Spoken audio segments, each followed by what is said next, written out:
Je suis, comme vous l'avez dit, en compagnie de Martine pour évoquer donc ce sujet important de la place des femmes dans la science. Et on va donc profiter à la fois de votre expérience, évidemment, et de vos conseils pour faire avancer ce sujet qui vous tient à cœur. Bonsoir Martine. Bonsoir. Emmanuel a fait une brève présentation de votre parcours. Il a certainement été très modeste. Est-ce que, avant de démarrer notre conversation, vous voulez ajouter peut-être une ou deux choses ou ça vous paraît bien ce qu'il a dit? Ça me paraît bien, ça me paraît déjà beaucoup. Ça me paraît déjà beaucoup. Moi, je précise quand même un truc qui m'avait marqué, que vous avez suivi quand même les grandes privatisations, comme celle par exemple de TF1, Oui.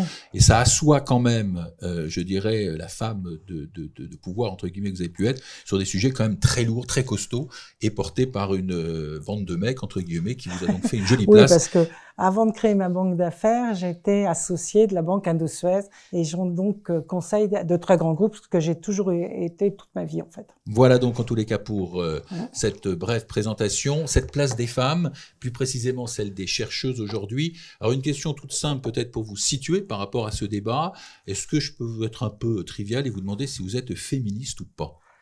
Alors, je pense que féministe est un mot positif. Et c'est vrai que le combat des féministes continue et a fait beaucoup d'avancées. Mais moi, je me définis pas du tout comme ça. Je me définis sur la diversité. Enfin, j'essaie d'être pragmatique et je pense que Emmanuel l'a dit, la diversité des profils, la diversité des profils d'ailleurs des femmes, mais aussi d'autres types de profils, c'est très important parce que pour avoir tous les talents. Et puis aussi, il y a une autre chose, c'est que je pense que la diversité ou faire avancer les femmes, c'est l'affaire de tous, hommes et femmes. Et depuis le début, la Fondation a été constituée d'hommes et de femmes, même si notre sujet, c'est la promotion des femmes. Alors on va avoir l'occasion évidemment de rentrer dans le détail Ouais. de ce point très important qui est celui de la diversité et du rôle de chacun, hommes et femmes évidemment, mais puisque on est encore un petit peu sur vous, histoire de découvrir par rapport à ceux qui vous découvrent et qui vous écoutent ce matin, ou ce soir plutôt, mais je vais décaler. Est-ce que vous, personnellement, en tant que femme, on a vu ce métier de banquier d'affaires dans lequel vous avez beaucoup travaillé, est-ce que vous avez dû faire face à des comportements, je les qualifierais de machistes par exemple? D'abord, ça existe et sûrement que j'en ai eu, mais je retiens par exemple une phrase d'un de mes patrons qui était d'ailleurs intelligent et sympathique et qui avait dit un jour dans une réunion, écoutez, elle a tout d'une femme, mais en fait c'est un mec. Et donc ça vraiment, je vais trouver que c'était, bon, vous voyez, ce type de phrase. Mais il faut dire que dans mon métier, et j'ai retrouvé ça sur les femmes scientifiques qui m'ont dit la même chose, c'est un métier assez rude, la banque d'affaires. C'est un métier difficile, c'est un métier complexe, surtout quand on est avec des grandes entreprises. Et du coup, ce qui est important dans ce métier, pour en tout cas vos patrons, c'est de réussir et d'être compétente. Et si vous réussissez, c'est-à-dire vous réussissez à faire des deals et avoir beaucoup de clients, je dirais que le fait d'être une femme ou un homme n'est pas le sujet. Et en ayant parlé à plusieurs femmes scientifiques, elles me disaient que à partir du moment où elles faisaient des publications et qu'elles étaient considérées, ça ne faisait pas une différence. Elles n'avaient pas senti cette différence à ce moment-là. La question n'est pas tant une fois qu'on est arrivé, c'est-à-dire une fois qu'on a fait ses preuves, Oui. que la place des femmes, avant justement d'avoir eu cette possibilité ou cette chance-là, c'est quand on débute, quand on démarre, que c'est plus difficile de trouver sa place, parce que là justement, on n'a pas cette expertise à mettre en face dans ce monde d'hommes. Donc c'est là que c'est peut-être plus compliqué. On y reviendra, mais c'est au début peut-être des carrières, et quand on est peut-être encore à l'école. Il y a des solutions. Mais ça, on va évidemment. Il y a des solutions pour augmenter la confiance en soi et réagir dès le début. En particulier, mais on en reparlera, mais le mentorat est une des grandes solutions. Alors c'est très important. La confiance, d'abord, c'est un mot évidemment qui est attaché évidemment beaucoup à votre parcours et vous avez développé. Le mentorat, on va y revenir parce que c'est un point clé des techniques entre guillemets que l'on peut enseigner et que l'on peut conseiller. Mais puisqu'on est face à un public de scientifiques, alors on l'a un petit peu rappelé, vous m'avez un petit peu grillé en révélant évidemment les attributions et les fonctions de Madame Liotto aujourd'hui, mais quand même, ça remonte à plus loin ce lien avec le monde scientifique. Oui, alors presque au début. Oui, moi j'ai été élevée, mon père était polytechnicien, promo 34, et donc chez moi on se présentait en disant promo 34, est-ce que je peux parler à Pierre? Et papa était directeur des recherches de l'aérospatiale. C'est pas rien. Et mon faire-part, c'était une fusée qui amenait le bébé. Vous voyez, c'était pas une cigogne. Et mon père étant chercheur et ayant trouvé en effet certains de ces brevets ont été à l'origine de simulateurs de vol. Oui, j'ai baigné dans cette atmosphère où c'était simple, la science, puisque papa le rendait simple. Sauf que, à l'époque, évidemment, d'abord, Polytechnique n'était pas ouvert aux femmes. Oui, alors ça m'a sauvé. C'est-à-dire que vous n'avez pas été scientifique à cause de ça je dois comprendre. Immédiatement, papa m'a dit, tu ne peux rien faire d'autre que Polytechnique. Or, il s'est fermé aux femmes. Et du coup, vous avez bifurqué. Eh ben, j'ai bifurqué. Voilà, mais ce qui est intéressant, mais je pense que c'était un grand ouf, hein, parce que j'avais un grand-père, un frère et un père polytechnicien. Donc, je me suis échappé libre, là. Et la patrouille vous a quand même rattrapé, puisqu'on le disait à l'instant, vous avez quand même accepté des mandats dans ce monde scientifique. Faites pas la tête, comme ça, c'est une réalité. On vous a pas mis le couteau sous la gorge. Alors, qu'est-ce qui vous a motivé à la fin pour revenir finalement là où papa vous avait dit alors, ce serait compliqué. Ce qui m'a motivé, c'est que le directeur général de Supélec était Alain Bravo. Il était très convaincant. Alors, au début, quand il est venu me voir pour être membre du conseil d'administration de Centrale Supélec à la création de cette fusion, j'ai d'abord décliné parce que je trouvais pas que je trouvais qu'il y avait une erreur de casting évidente, et puis alors il a insisté et il a développé le fait que mon expérience internationale et financière pouvait servir à la fois aux jeunes et à la fois au rayonnement français. Bon, là je reconnais que c'était assez irrésistible, et donc après j'ai considéré que c'était mon devoir. Et donc vous avez mon plaisir d'ailleurs, parce que c'est passionnant. Oui. Parce que justement, il y a évidemment des scientifiques qui vous écoutent. Qu'est-ce qui vous fascine? Qu'est-ce que vous admirez chez eux? Parce que vous en avez côtoyé du coup beaucoup, en passant du monde des affaires à celui de la science. Qu'est-ce que vous aimez chez eux? Je trouve que en général, c'est des gens qui sont intègres. Je pense que aussi la matière scientifique fait que ils sont rationnels, ils ont un ego tout à fait normal. C'est pas toujours vrai sur les banquiers d'affaires, pour être raisonnable. Et donc, c'est un milieu que je trouve très honnête, globalement. En même temps, c'est un milieu qui est quand même relativement fermé, et même s'il est international. Et dans la réflexion qu'on peut avoir pour la promotion des femmes, il faut quand même faire attention qu'il n'ait pas l'impression qu'une discrimination positive, entre parenthèses, amènerait à baisser le niveau. Parce que leur monde, c'est l'excellence. Donc voilà, il faut à la fois qu'il y ait la multiplicité des talents et bien savoir qu'il faut que les niveaux restent les mêmes. C'est-à-dire que cette question de la discrimination ne peut pas prendre le pas sur cette exigence d'excellence qui les caractérise. C'est ça que vous dites quelque part. Oui, mais je dis aussi que les femmes peuvent être excellentes. Donc les scientifiques femmes peuvent être excellentes. Mais elles le sont d'ailleurs. Je pense qu'il faut faire attention qu'il n'ait pas l'impression qu'on va baisser le niveau parce qu'on va avoir plus de femmes. C'est un vieux cheval de mer, c'est un serpent de mer, hein, le fait de dire que les femmes peuvent baisser les niveaux. Mais je pense que c'est important dans un monde qui se définit par l'excellence scientifique d'avoir ça en tête. Ce que vous dites, c'est que c'est peut-être encore plus vrai, et donc l'attention doit être encore plus grande. Oui, parce que c'est des matières très pointues, c'est des matières... je pense qu'il faut faire très attention, parce que c'est quand même une de nos richesses formidables en France, d'être numéro 1 mondial des mathématiques. Bon, je veux dire, il faut pas atteindre ça. Il faut au contraire que la progression des femmes permette de consolider cette place. Et en tous les cas, j'ai gardé votre expression, un ego raisonnable. Alors, je ne sais pas si on arrivera bien à savoir où mettre le curseur, mais maintenant je sais un ego raisonnable. C'est formidable cette expression, j'adore. Un ego raisonnable, c'est que je pense qu'ils sont pas...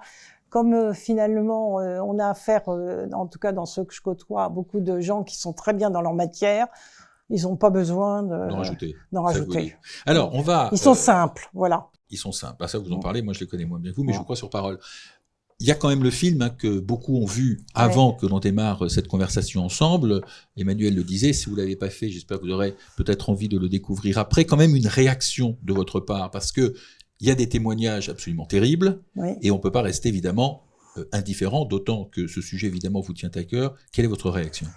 Je dirais que dans le film, il y a des comportements différents, mais il y a beaucoup de choses qui ne sont pas acceptables et qui sont d'ailleurs maintenant pour certains régulées. Donc ce que je pense, c'est que ce film a un grand intérêt, c'est qu'il montre dans plusieurs situations qu'il ouvre les discussions, et donc il ouvre les solutions en ouvrant les discussions. Donc c'est une très bonne base de discussion. J'y vois aussi un point positif, alors je reviens toujours à cette idée, c'est qu'à un moment donné, vous voyez dans le film, le doyen et le prévôt de MIT a supporté le mouvement. Et ça, voilà, c'est tout à fait... Oui, c'est-à-dire qu'en réaction, on voit des universités, il n'y a pas que le MIT qui... Non, mais alors après, MIT, ça a été quand même le fait qu'il l'ait publié, publier ses études a été quand même très, très important. Donc du coup, on voit bien que c'est des éléments qui font avancer, qui font progresser. Oui. On va pas rester sur les points les plus caricaturaux, mais quand même, restons sur, par exemple, ce témoin qui dit à un moment donné, je ne me suis pas rendu compte. Voilà, il est là. Ah oui, c'est pour Gênes. La situation est dramatique, il se passe quelque chose de totalement, on se dit, c'est délirant. Et il dit, je ne me suis pas rendu compte. Est-ce que c'est l'époque qui veut ça? Est-ce que c'est le contexte dans lequel ces choses évoluent? Et finalement, aujourd'hui, ça nous paraît scandaleux, mais peut-être qu'à l'époque, est-ce que c'était plus difficile, d'après vous, à d'abord, ils étaient beaucoup plus jeunes. Bien sûr. C'est un comportement qu'on peut voir, alors il faut essayer de le voir de façon pas trop négative. C'est-à-dire que je dirais que il aurait dû se rendre compte, parce que ce qu'elle raconte est complètement dysfonctionnel. Donc, il aurait dû se rendre compte que ça n'était pas possible d'accepter ça, et ça n'était pas possible, évidemment, pour Jane, mais ça n'était pas possible pour lui d'être témoin de ça. Et à la fois, il y a souvent ces comportements, d'où l'intérêt des process et d'où l'intérêt des mesures qu'on peut prendre pour que les gens se rendent compte des biais.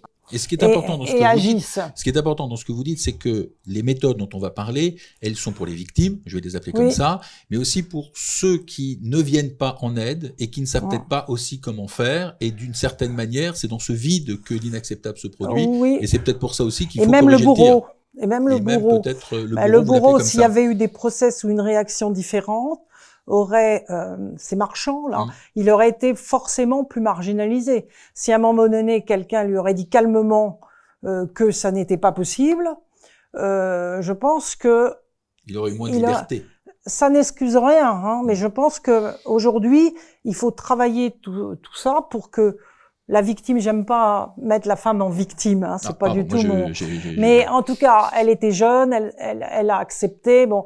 Mais là, il faut lui donner les moyens de résister, intellectuels et avec des process. Et puis, celui qui n'a pas vu, il faut qu'il voie. Ça, il peut pas. Mais il y en a plein qui n'ont pas vu. Et puis, le bourreau, il faut le marginaliser. Donc, il faut aussi accepter, réagir. Alors aujourd'hui, on le disait d'ailleurs, il y a pas mal d'histoires qui remontent à quelques années dans ce film. Mais est-ce que d'après vous, est-ce qu'aujourd'hui, 2021, est-ce que le contexte a radicalement changé? Est-ce que ce qui s'y est passé dans ce film ne pourrait plus se passer aujourd'hui? Quelle est votre lecture de l'évolution quand même, je dirais, des comportements et des situations aujourd'hui? Alors, il y a beaucoup de choses encore à faire. Et donc, il y a beaucoup de travail. Et la Fondation a beaucoup d'années pour travailler sur ce sujet. Mais ce que je pense, c'est qu'il y a quand même eu, avec, je dirais, les avancées du féminisme, avec MeToo et tout ça, il y a quand même eu énormément d'avancées. Il y a eu des lois, il y a eu des décrets, il y a eu sur, par exemple, les salaires. C'est pas parfait, puisqu'on a encore des différences, même en France. Il y a eu des législations, même aux États-Unis, le Californian Pay Act et tout ça. Enfin, il y a eu un mouvement positif qui n'est pas suffisant, mais qui est en marche. Et puis, alors, je dirais que aussi la transparence des données, parce que ce qui ressort dans ce film aussi, c'est que on voit, regarder les mètres carrés que cette formidable femme. Pour labo. Oui. Il y en a moins pour les femmes que pour les hommes. Oui, et puis on montre que finalement tous les labos des femmes sont plus petits que les labos des hommes. Rien que ça, comment voulez-vous? Les gens sont intelligents. Quand on leur montre les faits, ils réagissent.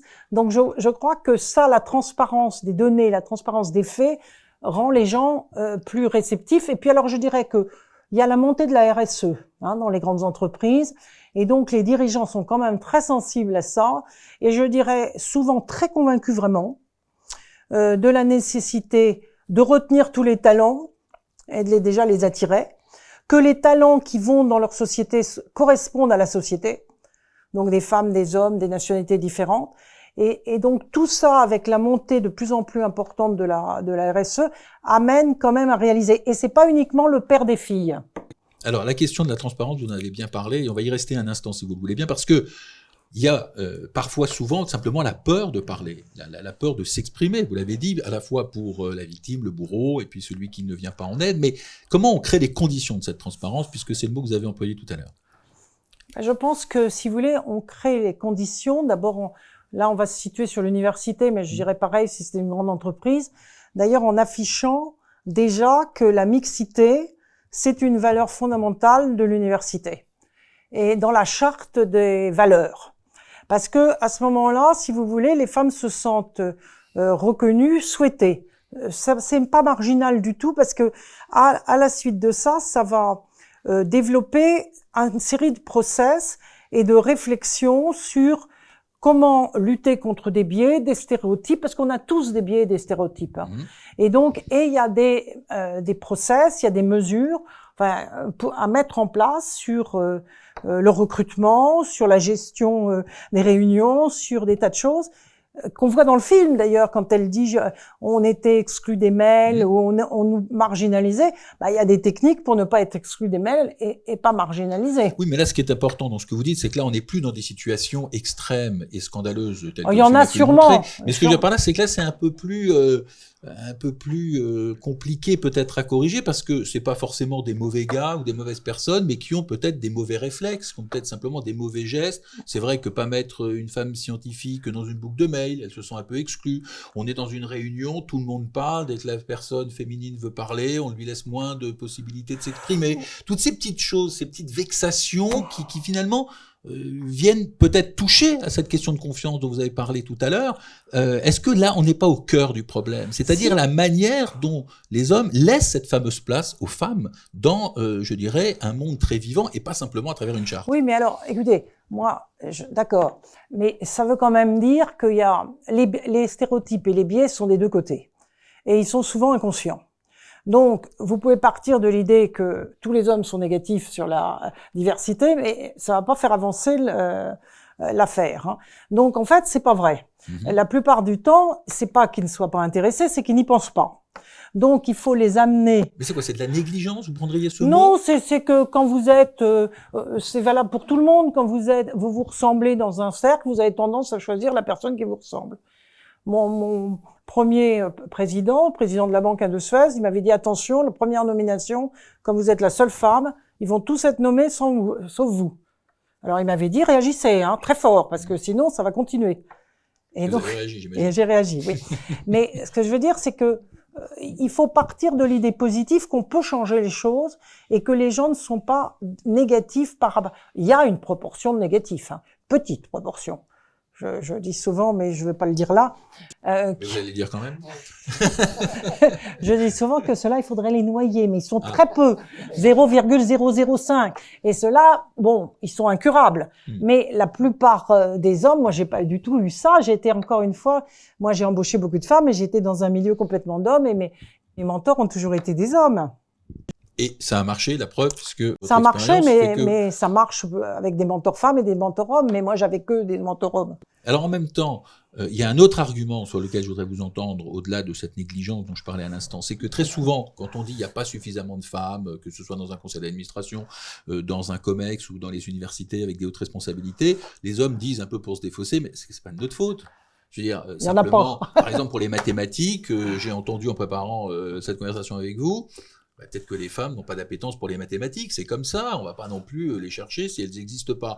Est-ce que c'est un alibi, c'est un bon argument? Qu'est-ce que vous faites quand vous entendez ce genre de phrase? D'abord, j'ai l'habitude de l'entendre, hein, parce que dans les affaires, je l'ai entendu sur les conseils d'administration, on l'entend maintenant sur les comités exécutifs. C'est pas qu'on veut pas, c'est qu'il y en a pas. Voilà. Il y en a pas. Et quand on nous dit, et quand on nous dit, et puis si on a, elle va baisser le niveau. Ce que vous disiez tout à l'heure. Oui.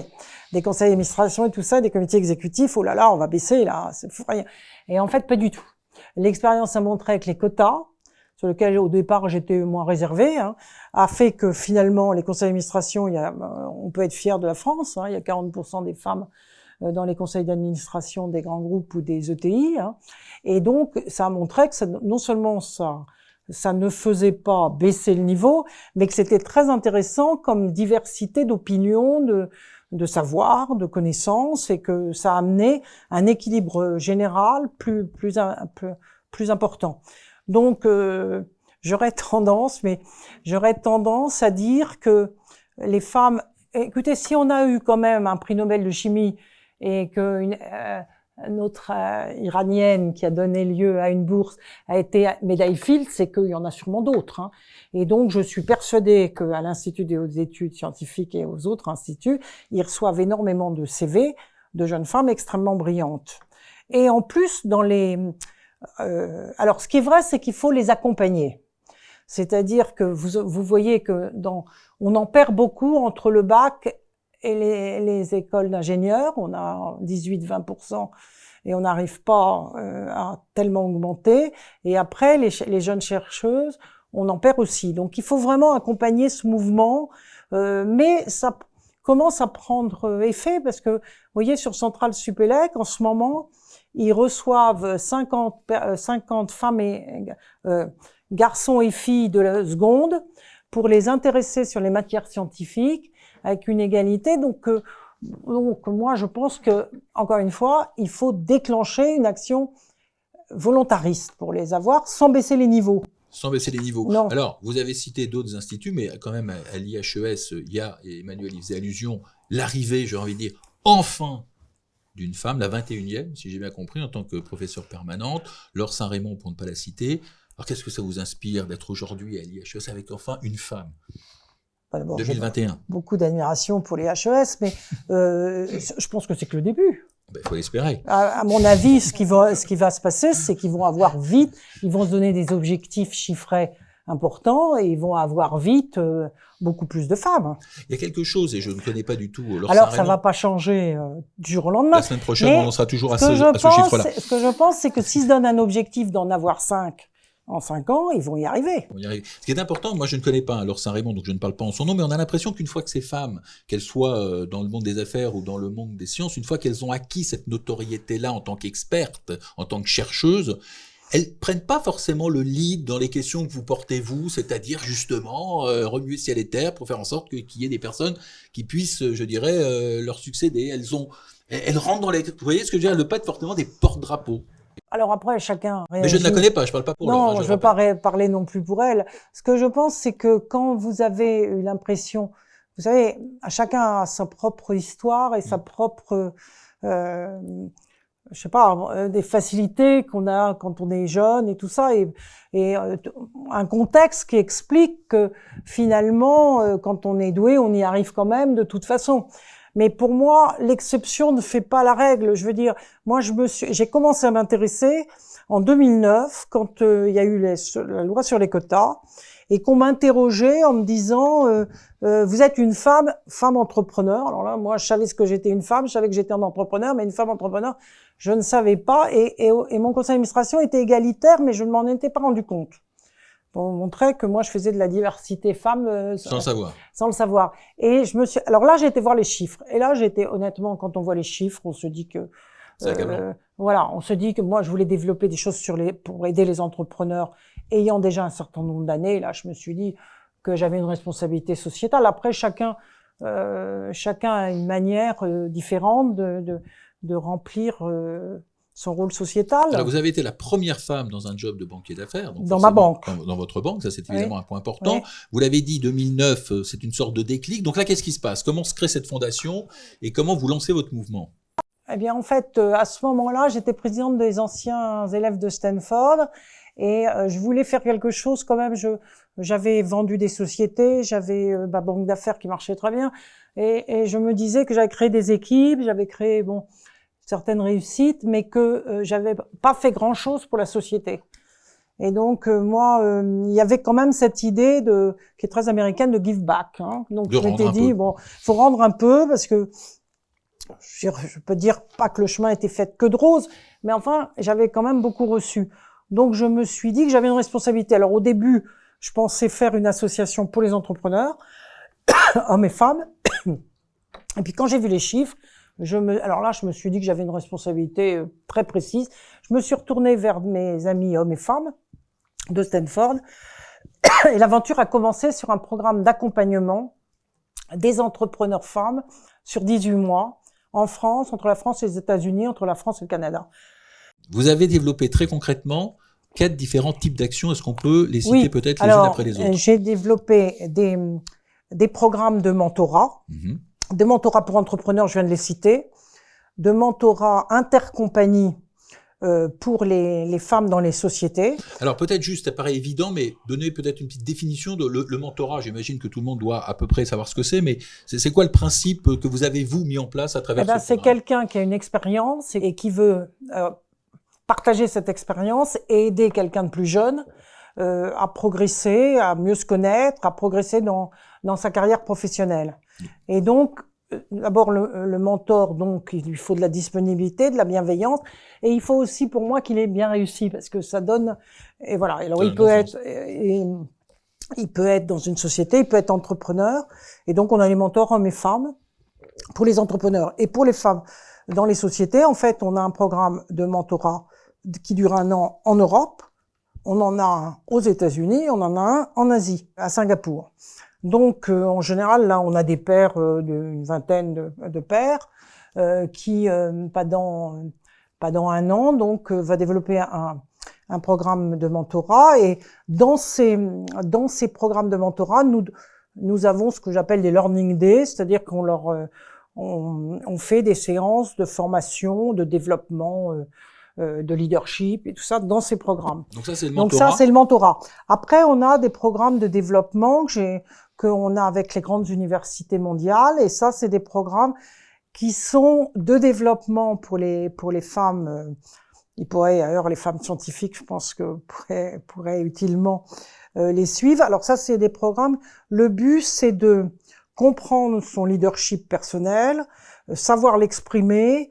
C'est empower, vous voyez, qu'on dit aux États-Unis, c'est mal traduit. C'est un peu donner les moyens. C'est donner les moyens, pour y arriver, et avec, pourquoi travailler avec les grandes universités? Parce que on a le meilleur de la connaissance à un moment donné et dans le futur. C'est-à-dire, nos programmes sont toujours, qu'est-ce qu'on peut faire apprendre qui, normalement, ne pourrait pas arriver à ces femmes, mais qui va leur arriver sur le leadership futur, sur le management futur, sur comment utiliser l'intelligence artificielle. Enfin bon, vous voyez. Donc mentorat, programme de développement. Oui, alors voilà, avec de grandes universités dans le monde. Alors après, il y a les réseaux. Très important. Développer les réseaux stratégiques. Alors les réseaux, donc on a des communautés en fait WIF dans toutes les places où on est, c'est-à-dire Montréal, les États-Unis, New York, San Francisco principalement, Singapour, évidemment Paris, et on fait à peu près 25 événements par an, donc une grosse communauté. Et les gens qui ont été dans les programmes font partie de cette communauté, font partie de ces événements. Ça, c'est important, les réseaux, oui. Alors, et puis, alors ici, je vais pas employer le mot recherche, mais on fait des études sur les stéréotypes et sur les biais, et ça avec des grandes universités et avec des professeurs d'université. À plusieurs reprises, vous avez cité justement ces grands partenariats. Oui. C'est très important justement de bénéficier. Oui, pour moi, c'est capital. Vous avez été Stanford, vous avez cité. Alors Stanford, c'est parce que je suis ancienne élève et que j'ai été très présente pour le développement de la Business School en France, en Europe et aux États-Unis, où j'ai créé le premier programme pour les femmes entrepreneurs il y a 6 ans avec la BNP Paribas.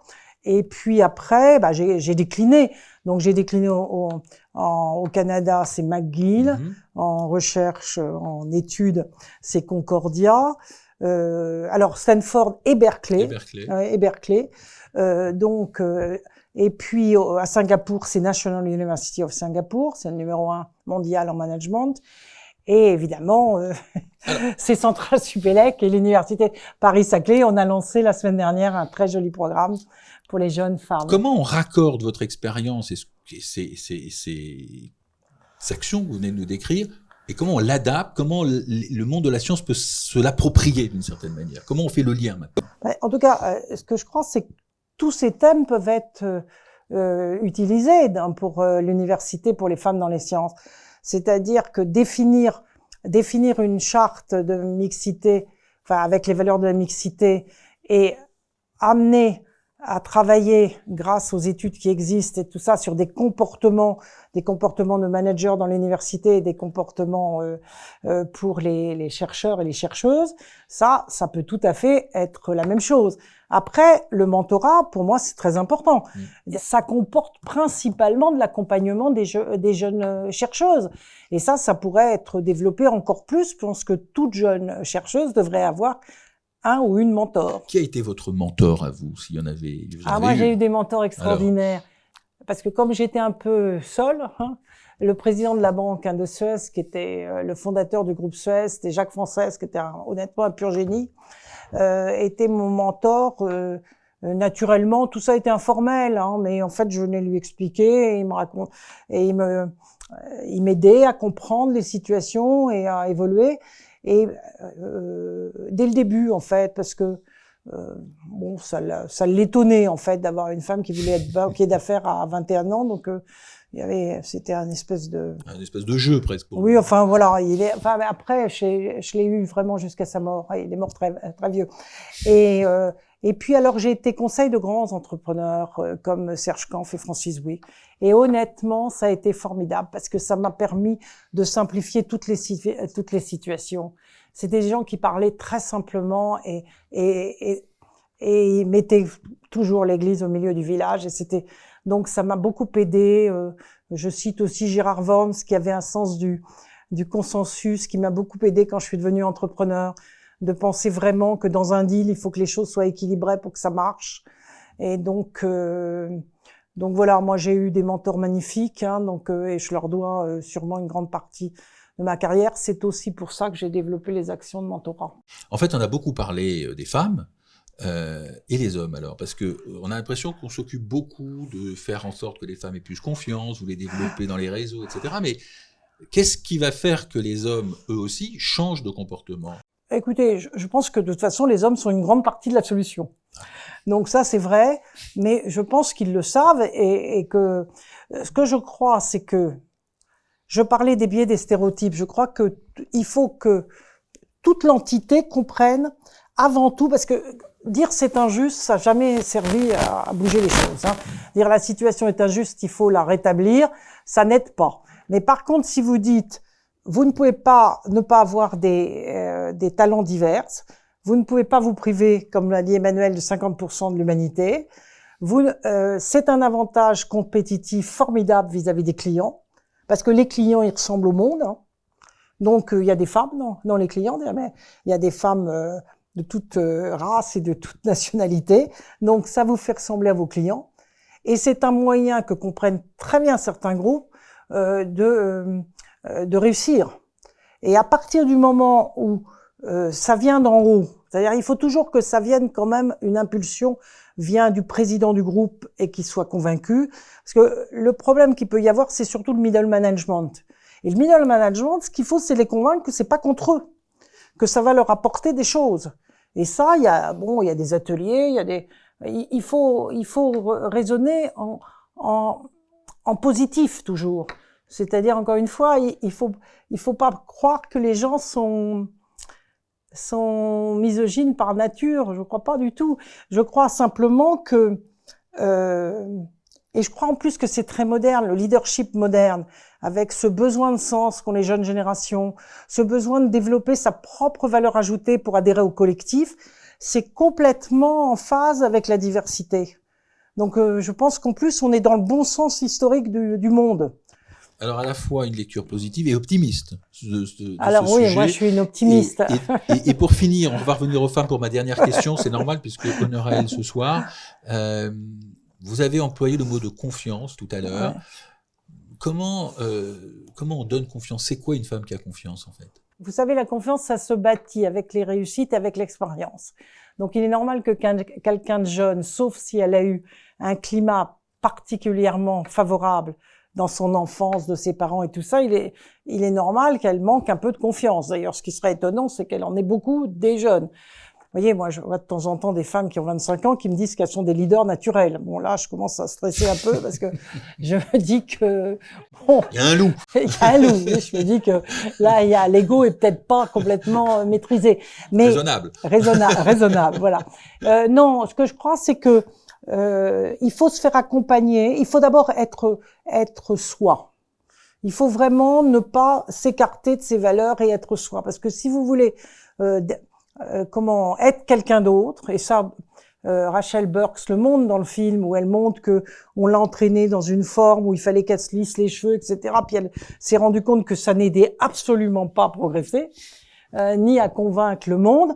Et ben donc il faut être soi et vraiment être convaincu que vous êtes une valeur ajoutée et pas, vous voyez, que vraiment vous êtes une valeur ajoutée. Et pour ça, il faut se faire accompagner de mentors. Il faut évidemment ne pas prendre personnellement tout, parce que la plupart du temps, si vous voulez, ça n'a pas d'importance. Faut laisser glisser un peu.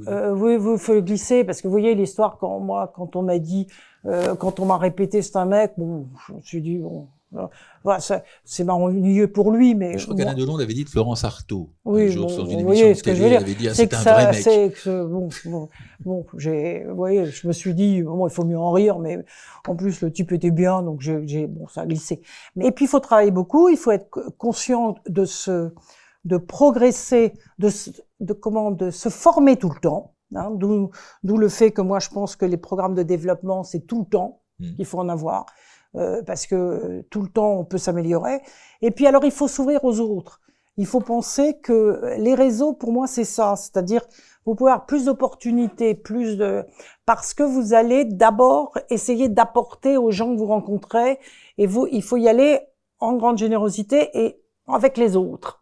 Et si vous faites ça, petit à petit vous allez avoir des réussites, vous aurez des échecs. Vous les prendrez plus facilement parce que vous aurez eu des réussites. Et puis à la longue, vous finirez par avoir confiance en vous. Et vous aurez un ego raisonnable. Et un ego raisonnable, ce sera pour ce qui était le temps qu'on avait ensemble, et donc imparti le mot de la fin, mais c'est marrant de terminer sur l'ego raisonnable, j'aime beaucoup. On a, je crois, voulu laisser un peu de temps pour des questions.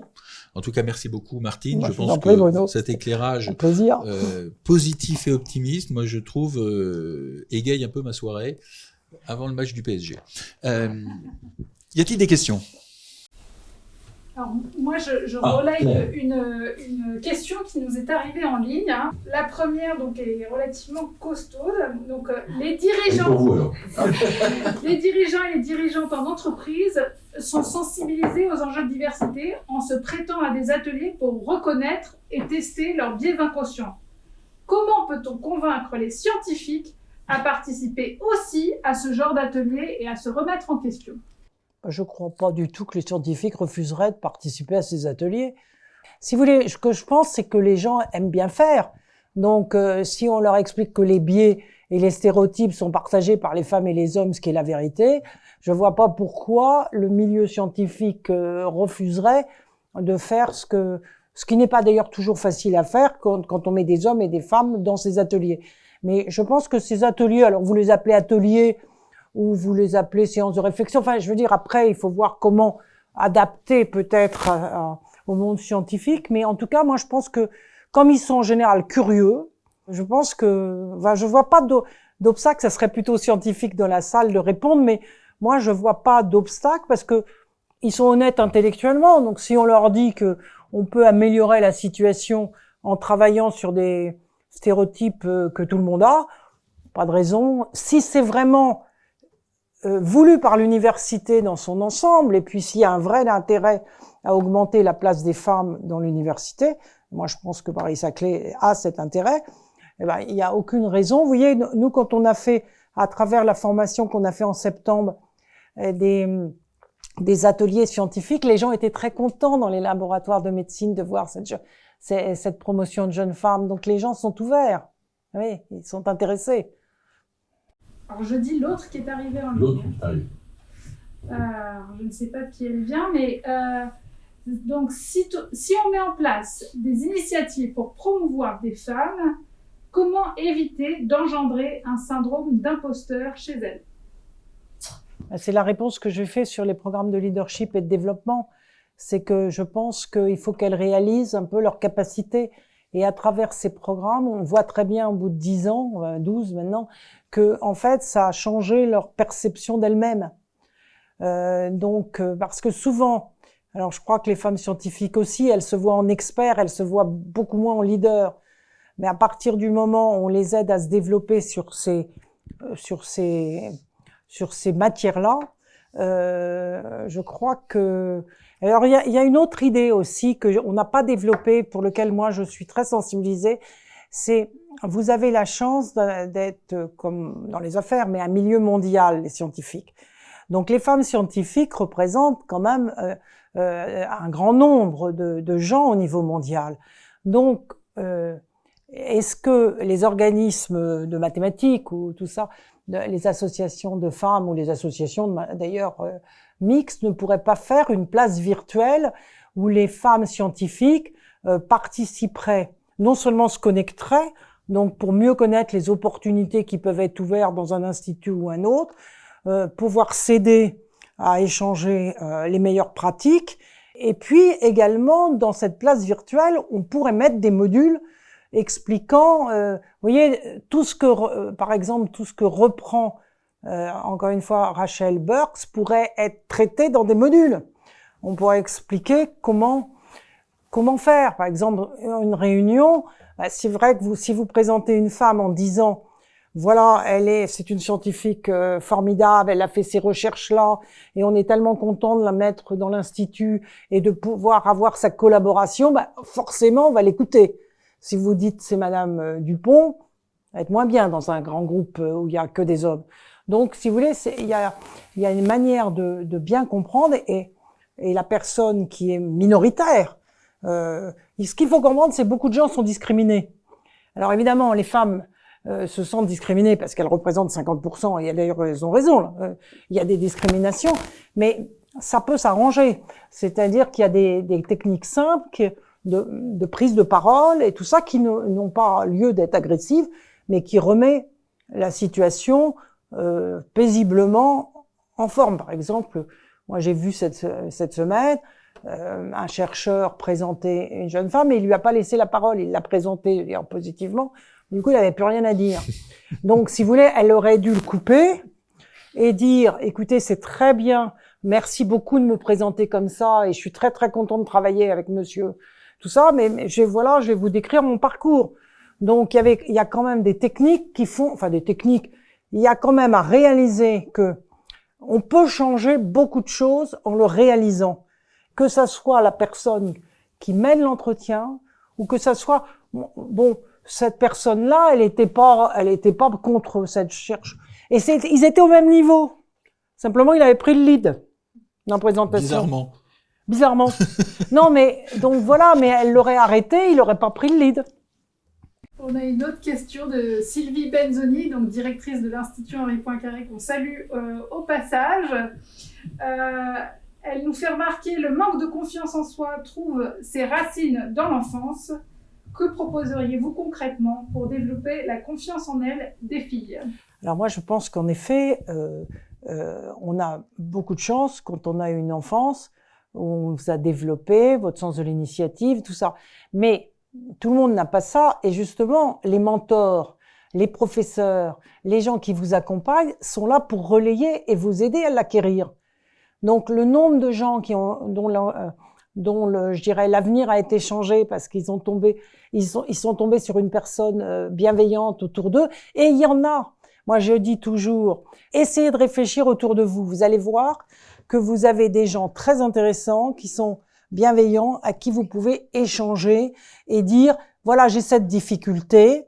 Moi, je suis mentor depuis des années auprès de beaucoup de gens, et c'est vrai que je dis souvent, le fait d'échanger un problème ou de répondre sur une situation difficile avec quelqu'un va vous donner de la sérénité, donc va monter votre confiance en vous. Donc, ce qu'il faut, c'est que, moi, je suis très très convaincue qu'il faut que les femmes, si on veut en avoir plus dans des métiers difficiles ou comme chercheurs, il faut absolument travailler cette histoire d'accompagnement.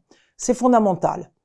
Et à la fin, l'expérience a montré que ça change complètement les gens. Et les mentors, vous pouvez en avoir toute votre vie. C'est-à-dire que vous avez un mentor ou une mentor qui peut être très intéressante à un moment donné de votre vie, et puis vous allez avoir un autre, tout d'un coup, 5 ans après, qui va être la personne qui va vous correspondre dans votre développement. Et donc, moi, je le faisais informellement, c'est-à-dire que dès que j'avais un problème, alors j'étais déjà banquier d'affaires, je prenais mon téléphone en disant « j'ai ce problème-là, comment tu le prendrais ?» Et moi, étant conseil de président, j'ai vu très souvent des présidents me dire « je n'en peux plus, il y a des choses, ça va pas du tout, mon actionnaire m'ennuie, mon directeur général, ça va pas. » Et à ce moment-là, vous remettiez le problème. Ce qu'il faut voir dans la confiance en soi, c'est que tout le monde a des moments, peut-être pas la médaille file dans sa matière, mais tout le monde a des moments de perte de confiance. Et encore, je pense que même dans la recherche scientifique à haut niveau, tout d'un coup, il se dit sur son tableau, ça va pas là. Donc voilà. Donc à ce moment-là, bon bah il parle avec ses alter ego et tout d'un coup, il va trouver une solution. Ce qu'il faut, c'est simplifier, dédramatiser beaucoup de choses. La carrière, c'est long, la vie, c'est long. Et donc, il y a beaucoup de gens formidables qui peuvent vous accompagner et vous aider. Et il faut leur demander. Et moi, je pense que la plupart... Enfin, moi, j'ai jamais vu un refus de quelqu'un qui me disait je voudrais lui demander, ayant réfléchi à cette personne-là, et elle me disait, mais elle a accepté avec grand plaisir. Qu'est-ce qui est de mieux que de partager son expérience? Qu'est-ce qui est mieux d'essayer de faire réussir quelqu'un? Il n'y a pas plus gratifiant. Et d'ailleurs, souvent, pourquoi je préconise en plus le mentorat dans les groupes, et dans la science, ça va être pareil, parce que vous devenez sponsor. Vous allez voir que les chercheurs qui vont accompagner les chercheuses, à un moment donné, ils vont se dire, mais j'ai la meilleure, là. Donc, la meilleure, là, elle va être formidable pour ça, et il va commencer à lui ouvrir des portes. Et c'est ça qui fait le cercle vertueux. Il y a un mentor qui est très naturel en sciences, c'est le directeur de thèse. Oui, c'est ça. Est-ce que peut-être... alors il le juge, oui. Non, mais donc c'est censé être la personne qui va aider la personne qu'elle a formée, etc. Et est-ce qu'il y a peut-être justement des dimensions auxquelles les directeurs ne pensent pas, finalement, pensent que leur rôle est cantonné à quelque chose, et justement dans la tentative d'essayer de donner plus de confiance aux femmes. Je pense que le directeur de thèse n'est pas forcément... il peut aider sur beaucoup de points, mais est-ce que la personne qui... Enfin, ça dépend des rapports avec son directeur de thèse. Mais est-ce que la personne qui fait la thèse va lui dire... Parce que si vous voulez, pour qu'un mentorat marche, il faut donner toutes vos faiblesses, toutes vos fragilités. C'est-à-dire, il faut dire, je n'y arrive pas, voilà, la situation est trop difficile, etc. Si vous ne révélez pas, et c'est pour ça que moi je fais de l'intercompagnie dans les groupes, c'est-à-dire que si vous ne dites pas tout à votre mentor, il va pas pouvoir vous aider. Alors, est-ce que le directeur de thèse, je pose la question, j'ai pas la réponse, est-ce que le directeur de thèse pourrait se dire sur sa situation... elle peut tout me dire, ou est-ce que dans l'idée du thésard, il va pas y avoir, si je lui dis ça, ça va influencer sur la thèse. Voilà. Moi, je pense que plus un mentorat est déconnecté d'un rapport de pouvoir ou d'influence, plus il est utile pour la personne pour se développer. Pardon ? Oui. Pardon ? Je suis tout à fait d'accord. Je dis souvent, mais écoutez... dites-moi les choses qui vont pas, dites-les-moi comme ça, je veux dire, c'est pas la peine. Et après, vous dites, tu sais, ce problème-là, beaucoup de gens l'ont. Et vous commencez à expliquer toutes les solutions que les gens ont trouvées pour régler ce problème. Mais ça peut être en sciences, par exemple, vous recevez un mail furieux de votre patron de thèse, ou machin, enfin, quelque chose qui vous bouleverse complètement, ben, tout d'un coup, il y a quelqu'un qui va vous dire, écoute, c'est pas grave, dors dessus, voilà ce que je ferais si j'étais à ta place, voilà la manière dont j'irai discuter avec lui, ou je lui expliquerai la situation. Et ça, moi, je crois que plus le mentor est déconnecté de ce rapport de pouvoir ou d'influence, plus il va être efficace. Dernière petite question, après je laisse la main à Pascal. Cette dernière question nous vient de Marie-Pauline Gapon, qui est donc la DIRCOM de l'Université Paris-Saclay, qu'on salue au passage également. Et elle vous demande, est-ce que la solidarité entre femmes a joué un rôle dans la réussite de votre parcours et pensez-vous que ce soit un paramètre qui fera la différence? Et si oui, comment? J'ai parlé des réseaux. J'ai parlé des réseaux stratégiques internationaux. Je pense que la solidarité entre femmes, la solidarité d'ailleurs en général, c'est quelque chose de très utile. La solidarité entre femmes, c'est quelque chose de très utile. Et si chaque fois que vous voyez qu'une femme fait quelque chose de formidable, vous pourriez le souligner dans les mails ou dans les réunions, eh bien, je pense que ça participe à la reconnaissance des femmes. C'est-à-dire que c'est difficile quelquefois de parler de soi, mais mettre en lumière une autre femme, ça marche. Ça marche. Donc oui, évidemment, la solidarité fonctionne. C'est pour ça qu'il faut absolument des outils. La place virtuelle avec des réunions qui peuvent être en présentiel régulièrement au niveau mondial des scientifiques, ça marche comme notre réseau marche au niveau des affaires. Voilà. Merci Martine. Je vous en prie. Pascal, peut-être pour le mot de la fin, en vous remerciant évidemment de votre attention, des questions. Et puis le sujet, évidemment, n'est pas totalement épuisé ce soir. Donc, vraisemblablement, il y aura d'autres possibilités de prise de parole, je pense, pour avancer sur le sujet.